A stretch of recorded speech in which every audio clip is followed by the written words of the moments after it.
मटारचा season चालू झाला की आपण नेहमीच काहीतरी नवीन असं मटारचा पदार्थ बनवतो. तर आज मी नवीन असं म्हणजे लहान मुलांना जे आवडतं ते आज मटारचे नगेट्स बनवून दाखवणार आहे. बघा एकदम क्रिस्पी आणि चविष्ट असे बनतात. तर त्यासाठी मी एक वाटी भरून हे ओले मटार घेतले आहे. ते मिक्सरच्या भांड्यामध्ये घातले. त्यामध्ये 10 ते 12 लसूण पाकळ्या घालून घेतले आणि मिक्सरला असं भरभरीत असं वाटून घ्यायचं आहे. एकदम बारीक पेस्ट करायची नाही. आता हा पॅन मी गॅसवरती ठेवला. त्यामध्ये 1 चमचा भरून तेल घातलं. तेल चांगलं गरम झालं की जे आपण मटार आणि लसूण मिक्सरला बारीक फिरवून घेतलं आहे ते घालून घेतलं.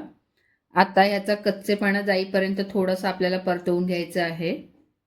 बघा हे मी असं परतवून घेते थोडंसं म्हणजे साधारण 5 मिनिटंभर आपण याला हलकं असं परतवून घ्यायचं आहे एकदम स्लो गॅसवरती. ह्याचा कलर चेंज होतोय आणि थोडा ह्यामधला ओलावा सुद्धा कमी होत चालला आहे. बघा थोडं सुकं होत चाललं. आता हे थोडं परतलं की त्यामध्ये मी 1 ग्लास भरून पाणी घातलंय. म्हणजे 1 वाटीभर मी रवा घेणार आहे. रव्याच्या डबल हे आपल्याला पाणी घ्यायचं आहे. त्यामध्ये चवीनुसार मीठ, 1 चमचा ऑरिगॅनो आणि 1 चमचा चिली फ्लेक्स घालून घेतला आहे आणि थोडीशी आपल्याला ही बारीक चिरलेली कोथिंबीर घालून घ्यायची आहे. आता हे सर्व मिक्स करून एक उकळी येईपर्यंत आपल्याला हे गॅसवरती ठेवायचं आहे. गॅस आता मी फुल केला होता. बघा हे साईडने आता उकळी आली आहे म्हणजे सर्व एकत्र असं करून घ्यायचं. उकळी चांगली आली आहे. आता त्यामध्ये मी 1 वाटी भरून हा रवा घालून घेतला. आता हा रवा चांगला शिजवून घ्यायचा आहे मिक्स करून छान असा. बघा आता त्यातलं पाणी आहे तो चांगला रवा खेचून घेईल आणि रवासुद्धा शिजून येईल. हे फक्त आपल्याला शिजेपर्यंत गॅस चालू ठेवायचा आहे. बघा रव्याने सर्व पाणी खेचून घेतलं आहे आणि रवासुद्धा चांगला शिजून चांगला फुललेला आहे. हे सर्व शिजून चांगलं मोकळं झालं आहे. बघा रवा एकदम सुटसुटीत असा शिजला आहे.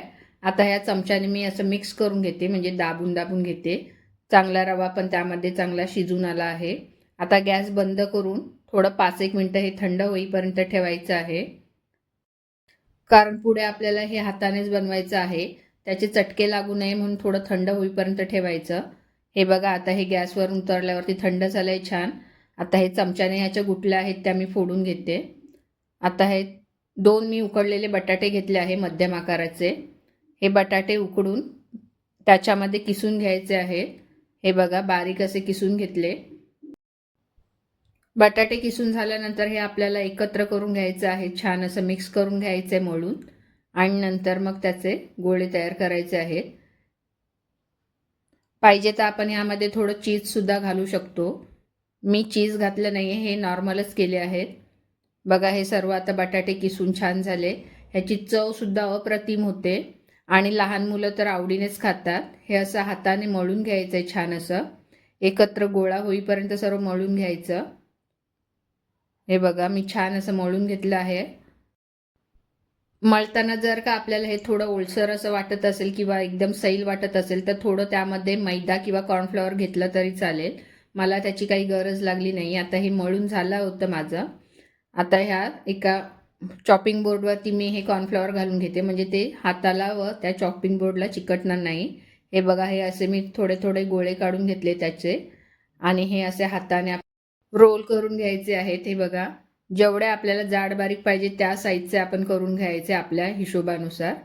हे असे हाताने रोल करून झाले छान की कट करून घ्यायचे आहेत. हे बघा मी एका टायमिंगला हे सर्व केलेले नाही आहे.